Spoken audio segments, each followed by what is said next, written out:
Hey there, Chris Howard once again, and you are you, and you know it, because that's who you are.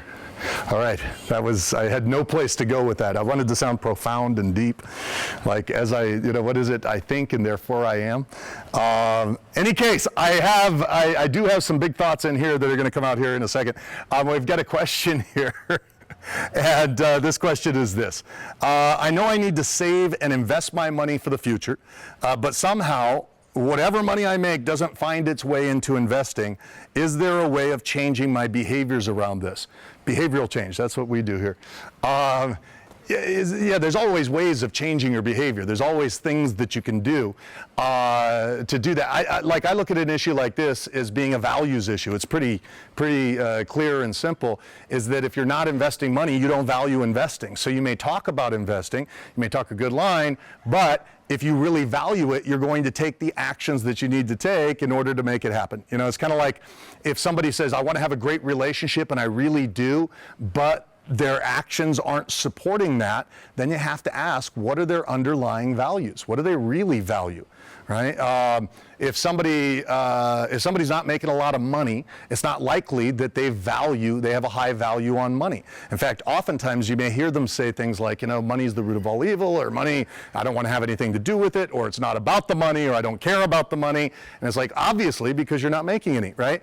So the way that people behave, the way that people show up in the world is always a reflection of their values. So the way that you show up, your behaviors are always a reflection of your values. And our values can change over time. They adapt. Contrary to popular belief, a lot of people think, I can't change my values have never changed. It's not true. Your values change all the time. Values are defined as being that which is most important to you, or that which is important to you. So values drive all of our upfront motivation, and they're also evaluation filters. They tell us how to feel about our actions or about somebody else's actions once they've taken them. Right? Now, from a motivation perspective, because it's our values that drive all of our motivation, if you're not investing, you don't value it. You don't value the future enough. You don't value where you're headed in the future. And so it really takes taking a look at yourself and going, all right, do the values that I currently have, are they going to support the future that I want? Because I'm expecting that the investments that you're making are really about the future, right? So do the values as they currently are support where I'm headed in life, or where I'd like to head? That's a better question, because you are headed someplace. And for you, that may be good, or that may not be so good, right? Your values are driving where you're headed. So sometimes just sitting down and gaining clarity can do the trick, right? So get down and sit down and write yourself a list of your values. Ask yourself the question, what's important to me in life? And remember, values are single words or short word phrases, a maximum of 3 words, right? So people will use words like freedom or money or relationships or health, right? So you're going to write down all your values. Once you've got the whole list, then number the values, right? And here's the trick with numbering them. You got to number them in the order of how they really are, not how you wish they were or would like them to be. And that's the trick. This is the trick. This is where it's time for brutal honesty at this point, where you want to be honest with yourself and say, what's really honestly been important to me on this list based upon the results I'm getting or how I spend my time. And, I give you a classic example. I had a guy that came in and he saw me because he wanted to double his income. And so I sat down with him and I elicited his values. I said, what's important to you? And we were getting his career values at the time. I said, what's important to you in a career? And he had all this list of values. My cat is sucking my toe. Hold on. So he had all this list of, this is Bamboo, by the way. Bamboo, say hi. That's my friend. Okay, so he wrote down all this whole list of values. Thank you, Bamboo.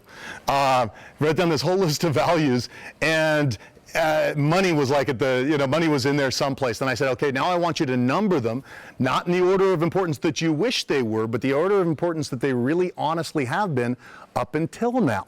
And he said, ouch, that hurts. Yes, no, he said, actually, it was kind of like that, because when he numbered the values, he said, money's honestly been my #1 value. And I said, really? Because I knew he was spending half his workday smoking pot and playing Nintendo. So I had to challenge him there. I said, really, it's honest, money's been your number one value. He said, okay, well, maybe freedom's higher than I thought. So when he was honest with himself, and yes, I know, when you're honest with yourself, that you shouldn't be biting, right? When you're honest with yourself and you write down your values in the order that they really are, that becomes a wake-up call. Then, second exercise for you, think of the person who's already achieved your goals. Think of the person who's already got all that money invested and saved up. Write down what their values must have been that allowed them to accomplish that. Take a look at the two. See if that doesn't jar you and wake you up a little bit to getting out there and producing at even greater levels of financial power. From me and Bamboo, we want to say, right, if you need help from Rockhouse, right, Bamboo, tell them. If you need help from Rockhouse, reach us at support@rockhouseglobal.com, and we'll be answering you from Bali, because this is where we like to spend our time. And until we meet again, love deeply, shine brightly, make every day an extraordinary adventure. Ow!